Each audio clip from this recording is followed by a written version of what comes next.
Good morning and welcome to the Art of Fundraising. Some of you are watching from around the world or different times, so it may not be morning for you, but for Craig and me, it's morning in Ashland, Oregon.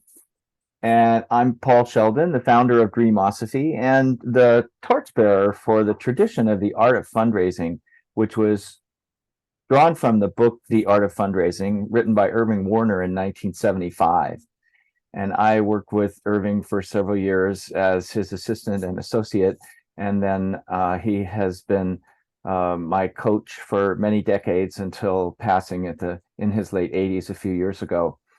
And the art of fundraising represents a unique approach to raising money, which is not about asking people for money. It's about asking people what they care about and finding ways for them to express what they care about by taking action.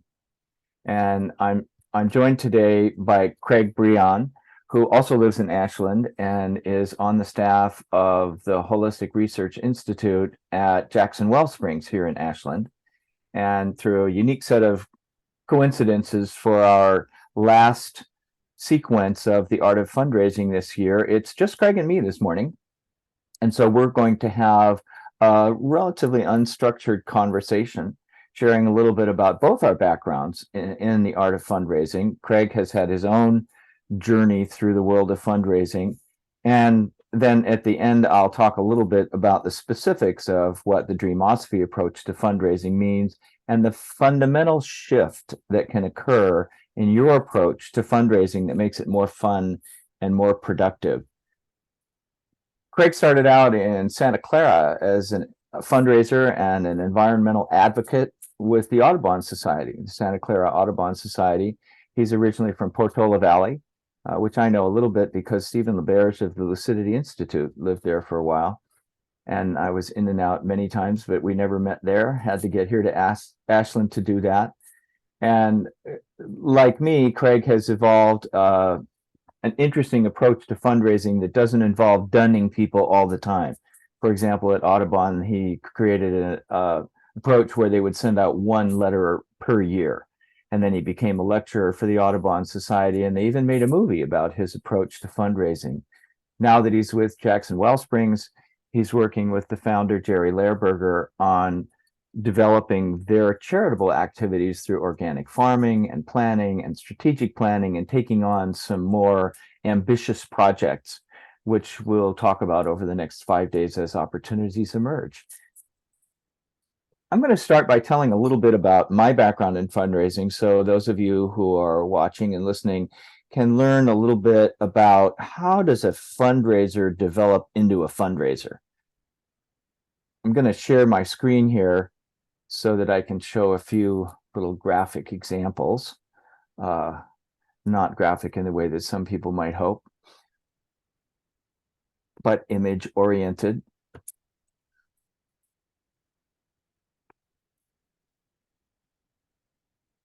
And it would be nice if we start at the beginning, not at the end. This is day one in the art of fundraising, which I title A Fundamental Shift. It's an introduction to the Dreamosophy approach to the art of fundraising. And we're going to spend an hour or so a day over the next 5 days talking about the unique process for dreaming up a life worth giving. All my life, I've gravitated towards people who aspire to make the world a better place. And there's nothing wrong with not aspiring to do that. Lots of people live very satisfying lives, and they're content to raise children and have a safe and happy home and be participants in their neighborhood, and that's fine. But I'm particularly drawn to altruism, to people whose lives are guided by a dream for the future about which they care deeply. So back about 1970, I was 20, and my older sister got involved in a group in Southern California called the Tree People. At the time, it was called the California Conservation Project. And later on in the week, if we have time, I'll share a little bit about how the California Conservation Project became the Tree People. But just to go briefly through what the Tree People was, it had come out in a study done at University of California, Riverside, that smog from Los Angeles was killing the trees in the forests around Los Angeles. And Andy Lipkis, who at the time was a high school student at University High School in West Los Angeles, was very upset about that. And he tried to get people to realize that smog is a problem by telling them that smog was killing their children. For some reason, that wasn't motivating people. But when Andy started telling them that smog was killing the forests, people got much more concerned. And so he started the California Conservation Project to plant smog-tolerant pine trees up in the forest. And with Andy and a few friends, including my sister, up in the forest planting trees all summer, they had no means of support. And so they asked me to become the in-town fundraiser. I would go knock on doors at hardware stores and food markets and get them to donate shovels and beans and apple juice to send up to the other folks in the forest who were planting trees. Fast forward 10 years, and we needed a place for our tree nursery. And so we went to the city of Los Angeles after Andy found an old California Conservation Corps fire station up at the top of the Santa Monica Mountains in Coldwater Canyon. And we asked the city of Los Angeles to give it to us to have our tree nursery. They laughed at us at first, and they told us we couldn't do that because, and all the reasons that they gave us for the reasons why they couldn't give us Coldwater Canyon Park became our instruction manual for what we needed to do in order to get the park. So it took us about a year and a half, and we eventually got $1 a year lease for a 10-acre park, which is now about 125 acres as part of the Santa Monica Mountains National Recreation Area. And I was the fundraiser. Our first proposal to the to the state of California to give us $26,015 to fund the education program at Coldwater. I titled it a Blobble Education Project.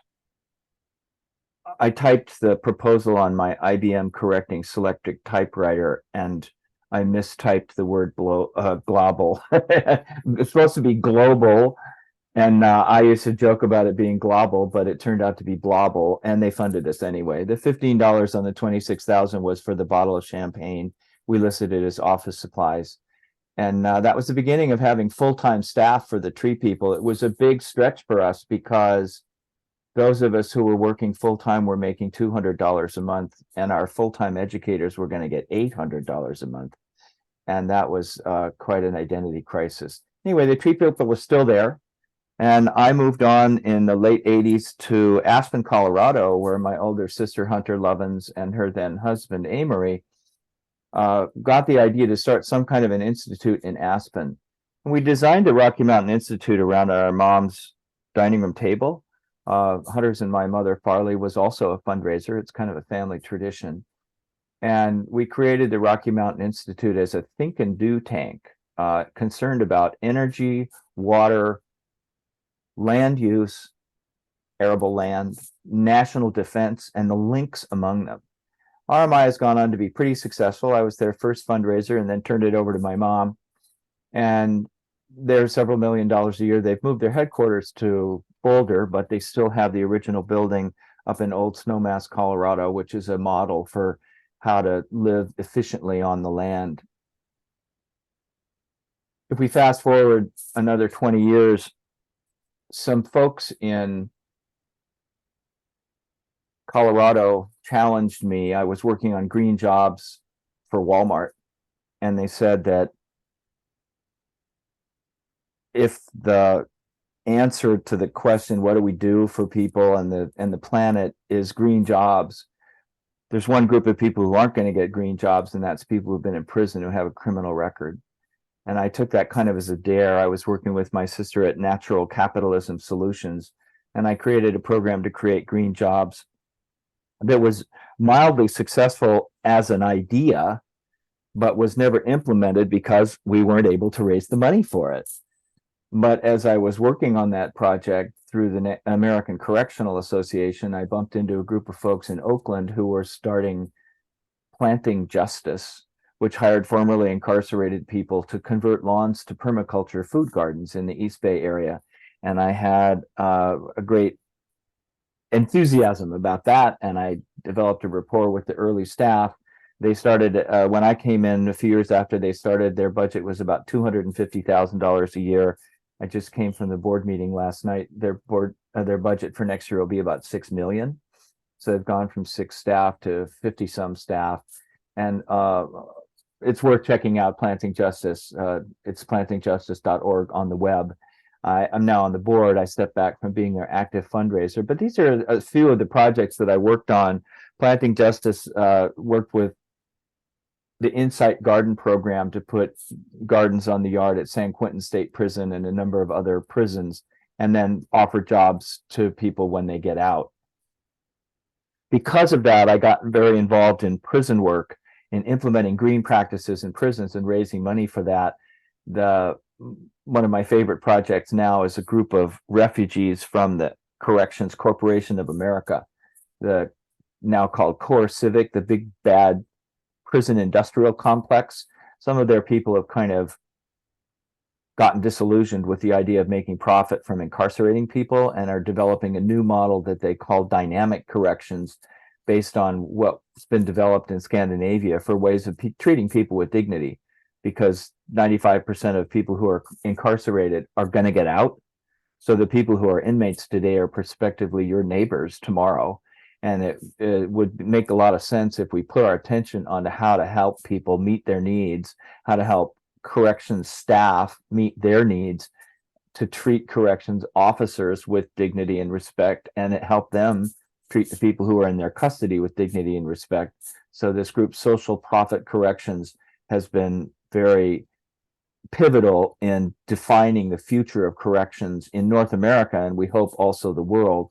They are in the process of changing their name to Social Purpose Corrections, and they're using the coaching model to help people who are on the staff of corrections institutions become coaches for the people who are in their custody. I have a number of ongoing clients that are kind of fun for me. One of my favorites is the Laura X Institute, which is out of St. Louis, Missouri. Laura X is the woman who took on spousal rape and date rape as her life purpose, to address the exemptions in the law that allowed husbands to rape their wives and social companions to rape their dates by being exempted from rape laws. And she thought that wasn't right. And so she worked for 25 years in the 20th century, going state by state by state across the United States and working with victims, lawyers, judges, prosecutors, anybody that would listen. She would go to college campuses and show a film or give a few remarks and start a discussion, and then work to eliminate those exemptions. The last was, I believe, South Carolina in 1993. And so now it's illegal. And I have this great picture of Laura with Joe Biden, who's thanking her after he passed the National Violence Against Women Act, attributing his success to her success. And she's a great role model. She's 82 now and working to preserve the legacy of her lifelong commitment to women's contributions to social justice. So that's a little bit about me. Let me stop sharing, and I'd like to invite Craig to tell a little bit more about your story. Yeah, sure. I grew up in the San Francisco Bay Area, and it was sort of right around the end of college, back east, that I started thinking about getting into the conservation movement. And then after college, I spent a year abroad and really came back focused on, okay, how do I do this? And started by volunteering, as very many people do. If you're interested in getting a job in the environmental community, at least, but I'd probably say this is true of nonprofits, about the best way to do it is to volunteer, show your skills, and then work your way into a job. And eventually I ended up with kind of the biggest career job I had, which was with the Santa Clara Valley Audubon Society. So for those of you who don't know Audubon, it's a nationwide organization with 500 chapters that works on birds and wildlife and habitat. And it was neat because I grew up in the Bay Area, and I was able to work on land that was right near my home, and that really allowed me an opportunity to give back to a great place that I grew up in. And I was hired first as what's called their environmental advocate. They had been primarily a bird watching organization, so I was the first employee to come on to deal mainly with land use development. So you'd basically say, I fought developers in the Silicon Valley area over creeks, wetlands, open spaces, habitats for rare and endangered species, things like that. So it was a lot of opposing development projects, and then also working, for example, on flood control projects and trying to do them in a more progressive way to preserve habitat rather than making a concrete channel. Paul and I were talking about the Los Angeles River earlier. And I was hired, I'll just give you the numbers straight out. I was hired at halftime, $13,500 a year. So I had to live with my father to make ends meet. And I realized that I was going to have to start fundraising if I wanted to be paid more. And the way I started, and I eventually did a lot of what traditionally people can and should do, attending things like this. I went through a couple of classes in grant writing. I went through another class in major project development, sort of major donors. So I've done that kind of training, but I started with just writing one fundraising letter. At the end of the year, we had about 3,000 members. So it's one of the largest Audubon chapters in the country. And I think the first year we made about $14,000 on it. And the next year we made about 18, 19, and the year after that, 24, and the year after that, 32. And we eventually built to where we were making about $75,000, $80,000 a year off just this one fundraising letter. And I developed a formula for doing it, which is not to say that it was exactly the same every year. And, the content certainly changed, and people might not have even easily seen the formula, but it was there underpinning it. And eventually the National Audubon Society noticed how successful we were and asked me to start going around to gatherings of Audubon chapters around the country and teaching them this formula. And then, there were a lot of these meetings I couldn't get to. So we made a very amateur movie using one of our volunteers who was into sort of creating, using Apple's movie program, creating videos. And so then they would distribute that. National Audubon Society would distribute that. And I would hear from this small chapter in Colorado who said, we wrote our first fundraising letter using your formula, and we made $2,500, which is 10 times what we had ever made before. They were getting $250 because they were a small chapter of a couple hundred people or something like that. And so we know the system worked for others, and that was really rewarding in finding out something that worked, and then able to share that with others over time. And I'll go back to Paul in just a minute, but one of the first things I always say to everybody is, you may have a great idea, you may have a good organization, etc. You really need to think about how are you relevant to your community, and communicating that relevance and accomplishments, and then asking for funding. And as an example, the Audubon Society has 3 audiences: bird watchers, people into environmental education, and people into conservation of land, which was my specialty.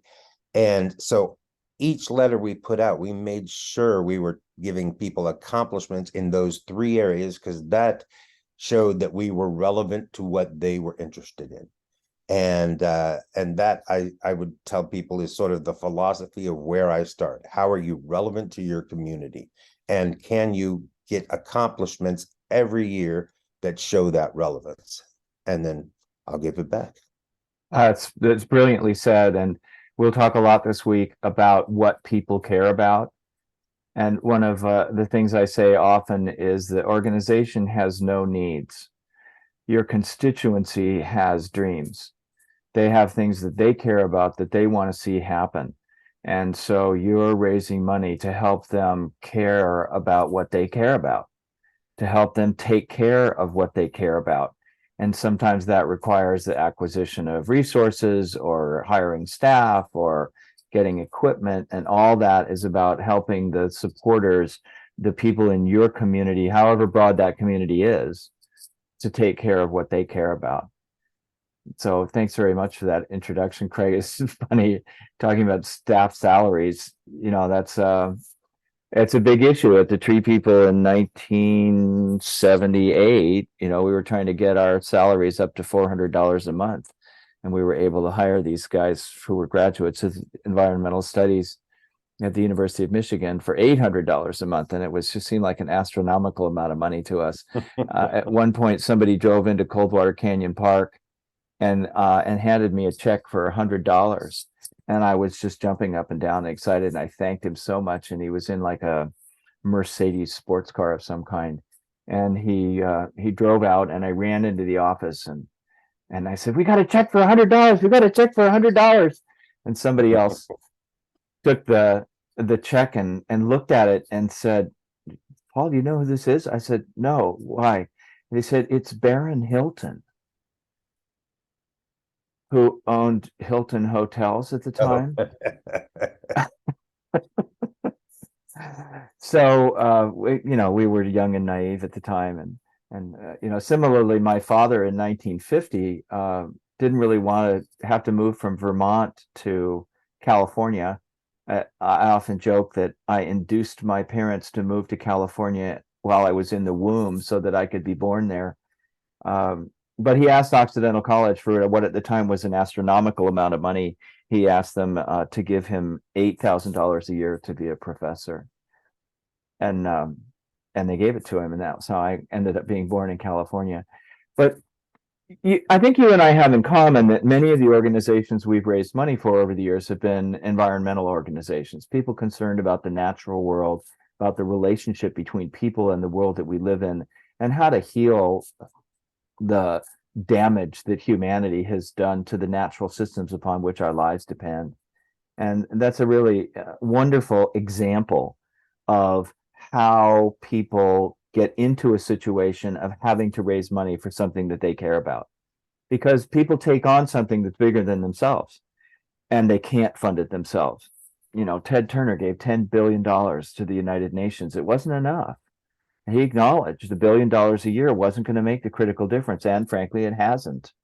And so, however much we can give, I remember hearing Warren Buffett speak once about the inheritance tax, because he's very concerned that he doesn't have enough and he can't give enough.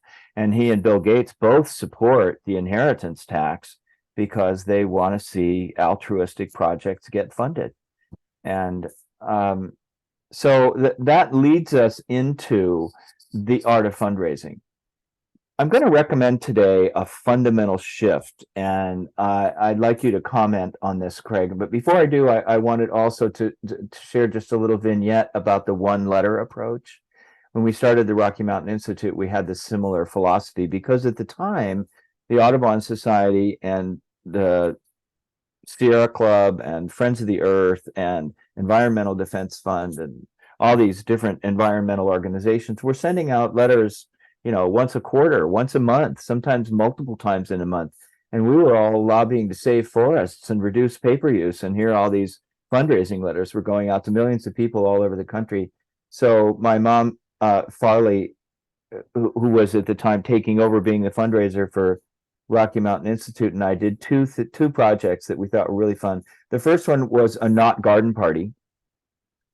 We sent out an invitation to not come to a garden party, and the card basically said we were going to do a garden party, but we've decided that was probably going to be too much work, and you probably wouldn't want to have to go to yet another event.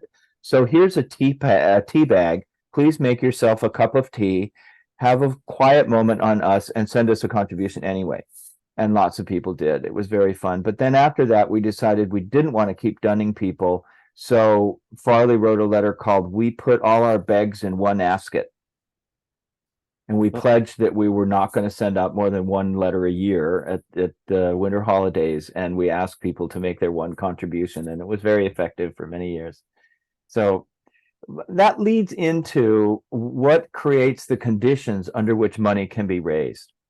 Because people think that money raising is about asking people for money and about getting them to do something that they wouldn't otherwise want to do. That is actually a very successful approach to fundraising. Lots of people do it, but lots of people also burn out on it because it's very easy to get overwhelmed and tired of asking people for money, of always going around introducing yourself to strangers and trying to get them to be interested in your project. Some people do it well. I used to be a key contact for the American Israel Public Affairs Committee in Aspen, which is the pro-Israel lobby in the United States. And my favorite fundraiser for AIPAC was a woman from New York who introduced herself as a pushy Jewish broad from New York. And she would badger people into giving money to AIPAC. And that's just the way she was. And people loved her for it. They expected it from her. They expected to be harangued, harassed into giving money. Welcome, Neil. And it worked for her. But for a lot of people, that doesn't work. And so today we're going to talk about a fundamental shift. And the fundamental shift is from talking to listening. In order to raise money, we have to be able to create conditions under which people are inspired to give money. And we do that not by getting them inspired about what we do, but by getting them inspired about what they care about, by reminding them that they have dreams for the future. And how do we do that? We do that by asking questions. I'm going to share my screen again for a minute. By the way, I've been joined by Neil Abramson from Texas, who is a wonderful advocate for formerly incarcerated people and reforming the criminal justice system. And Neil, I'll ask you to say a few words in a little while.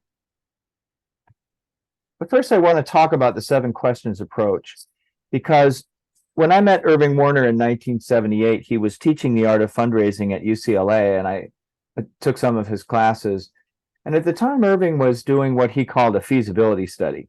And this is a classic approach to fundraising, especially if you're going to build a building or do some capital acquisition project. You go out and talk to a lot of people and find out whether or not they're interested in giving money. And then you write a report as a consultant, and the fundraising consultant gives the report to the client, and the client can decide whether or not to implement the plan that's in the report.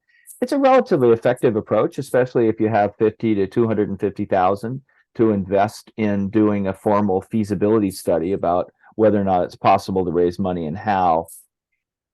What I've learned over the years is that it's not necessary to do such a formal approach. I took the work that Irving presented in the book, The Art of Fundraising, and distilled it over the years into 7 essential questions that provide a sequence of a conversation. It's not an interview. It's not a data gathering process. We're going to spend quite a bit of time this week talking about the 7 questions approach. It can be done in as little as 15 minutes. It can take place over a time of weeks, months, or years. But what's important is that it's not gathering data. It's not gathering information. It's not giving information. It's really about finding out what people care about and finding out how they want to express that concern. So we often refer to the 7 questions as 7 topics or 7 archways or 7 doorways. The idea being that asking questions and then listening, taking time to listen to what people care about, shifts the focus of the conversation from me and the project that I'm enthusiastic about to the person I'm meeting with and what they care about and what it would take for them to realize their dream for the future. So I just wanted to give that as an introduction to the 7 questions, because it represents a fundamental shift in the way we approach the process of fundraising. It becomes an art rather than a science, and it's a conversational art. It's not something that's the same every time. It's not a surefire formula that if you just turn the crank, it's going to work. It's more an approach to developing relationship, to developing communication with people who care about similar things and finding your way to other people who care about the similar things that you care about. We've got a couple of resources this week that I want to be sure to mention, especially for folks who are watching the video. We will, the other days this week, be offering a second hour, which is what I call a VIP session. It's a less structured session where I don't talk so much, and you have an opportunity to tell me what you want to accomplish with the art of fundraising. And there, you'll be getting lots of text messages and emails inviting you to join the VIP group during the week. You're welcome. And the second resource is the LinkedIn group. And the LinkedIn group is important because that's where we post the videos. And so you'll get lots of reminders to join the LinkedIn group and watch the videos. And there'll be some homework assignments suggested for you in the LinkedIn group to do those kinds of things. So that's the basic approach to the art of fundraising. The shift we're talking about, it's kind of a shift in your worldview. Once you recognize that the conversation is not about you or your project, the conversation is about the person you're meeting with and what they care about, it's kind of like the shift that can happen when you understand the difference between a native plant and a non-native plant. I'm sorry to report that my learning about native plants in the 1980s ruined Hawaii for me, because I can never look at Hawaii the same. It's green and it's lush and it's wonderful, and the original lowland Hawaiian rainforest has been reduced to about 5 acres last time I checked. That was at the King Kamehameha Foundation. Everything else is disrupted. The same happens for me when I walk through Oregon forests and when I drive through California. You know, I drive through the oak woodlands of California, and there are no oak trees under 150 years old because the seedlings are very tasty to cattle. And the invasive exotic grasses that have taken over underneath the oak trees are the death knell for the oak forests. Once you understand a shift like that, you recognize it as just the way things are. You don't go, oh, now I'm going to look to see what plants are native. You just notice. With the art of fundraising, it's very simple. Who's talking? If you're talking, like I'm doing now, you're not doing the art of fundraising. If the person you're with is talking, then you're doing well. It's about listening. It's about listening to what other people care about. So that's my sermon for the day. Neil, can I call on you to tell a little bit about the work that you're doing and the book that you wrote and the book that you are writing, and what your thinking is these days about raising money? Yeah, sure. Can you hear me? Yes. Yeah. So I'm in Dallas, Texas, formerly from New York. I wrote a book called You Could Choose Your Life, a guide to experiencing more peace, freedom, and happiness right now. And I share in that book a little bit about my experience having been incarcerated, and ways to choose your life powerfully that I got from an organization called Landmark Worldwide. And I'm currently working on a book that's surrounded by a diary I wrote when I was incarcerated at the age of 17 for a year and a half. I have a group that are interested in helping or supporting people who've been incarcerated or formerly incarcerated, as well as the people who serve them. And we've been meeting twice a month for actually close to 2 years. And we've been looking at what actions we could take to make a difference. And the people are from different states. And right now, I'm going to, for this month, I'm going to assess with the people in the group what has been effective and what hasn't. We haven't come together on one particular project. So in other words, people in the group, excuse me, some people in the group are going into prisons with a nonprofit group, making a difference in state of California. Some are writing grants. Yeah, like you.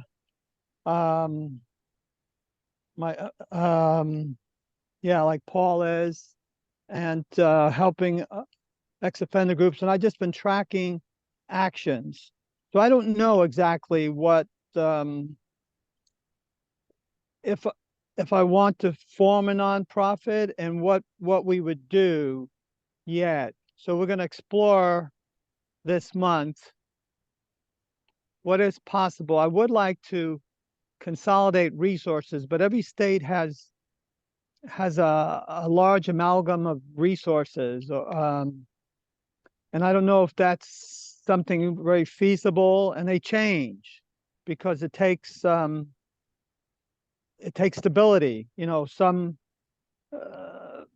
But that may be something to do, to track, to see what's out there. I know there's a lot of ministry work done in churches, and there's a number of agencies that are grant funded.